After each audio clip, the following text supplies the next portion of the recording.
Well, this is the last video that I'm going to be sending to you all, and I wanted to say thank you for the semester. I've really enjoyed getting to know many of you through email or phone calls or office hours, and I certainly wish you all well in your future education here at UC and in your careers.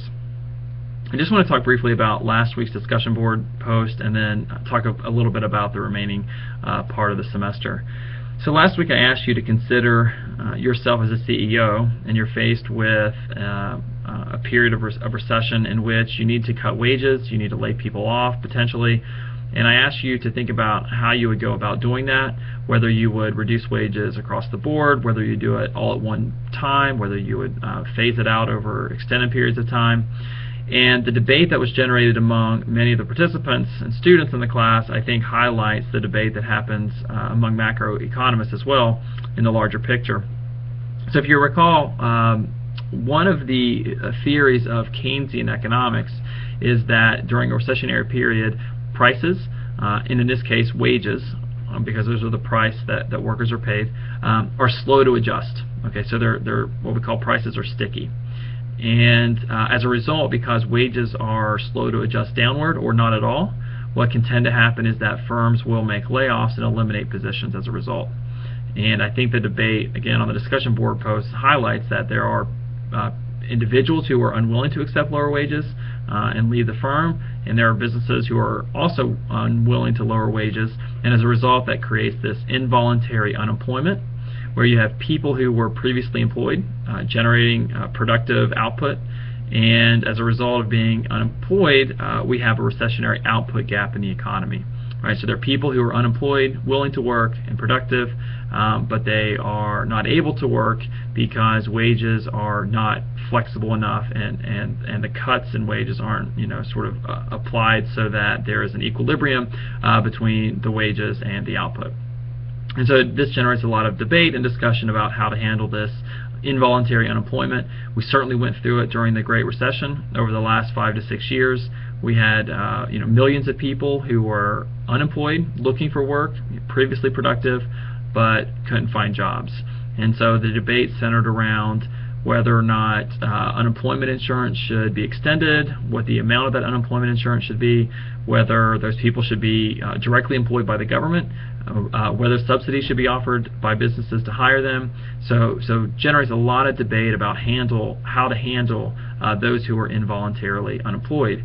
And on the other side, those who oppose Keynesian economics would say, letting the market adjust in enough time is one way to handle the problem. And so I think most people would acknowledge that wages are sticky, at least in the short run, so they aren't willing to adjust. But in a long enough time period, if the incentives are aligned correctly, then the wages, in fact, will adjust downward, and people would be willing to accept a lower wage. And so it was interesting reading your all's posts about how you would handle that as a CEO, because I think the debate really played out in these posts. Some of you felt very strongly that wages should be reduced evenly across the board. A post by Andrew Gardner said he wanted to see wages reduced evenly, but in response, Lindsay Dolan had mentioned that she wouldn't like that. She wouldn't be willing to accept lower wages because there are bills to pay, making sure that expenses need to be paid. Carl Ruska responded that that kind of response doesn't take individual performance into account. And so there was a lot of good debate about whether or not you should cut them across the board or whether you should lay people off, taking performance into account. Regardless, I think most people agree that communication is key. So both Rachel Lewis and Tamara Caterino talked about how announcing layoffs and then there being a delay between the announcement and letting people go can just be devastating for morale. The employees tend to be very anxious.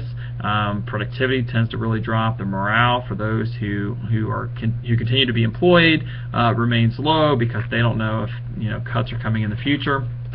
So certainly some people suggested that if layoffs need to occur, the management needs to be transparent, and to the extent possible those decisions should happen immediately. Although there was some debate that if the decision is made immediately, and there might be a temptation to overfire and let too many people go, and as a result, because of high training costs, that actually might be a worse outcome for the firm, and so perhaps firms should consider making the cuts sort of slowly to see what the effects are. So, good discussion board post. Really appreciate everyone's participation over the last semester. Hope you've enjoyed it and gotten to know your classmates. There will be one more post this week. It's just one response. There is not, I'm sorry, there's one post. There's not a response required. And there's still one more homework assignment that's due on Friday at 11:59, and the exam is also due this Friday at 11:59. You have 2 hours to take it, and remember, as soon as you start it, the 2-hour timer is going to start.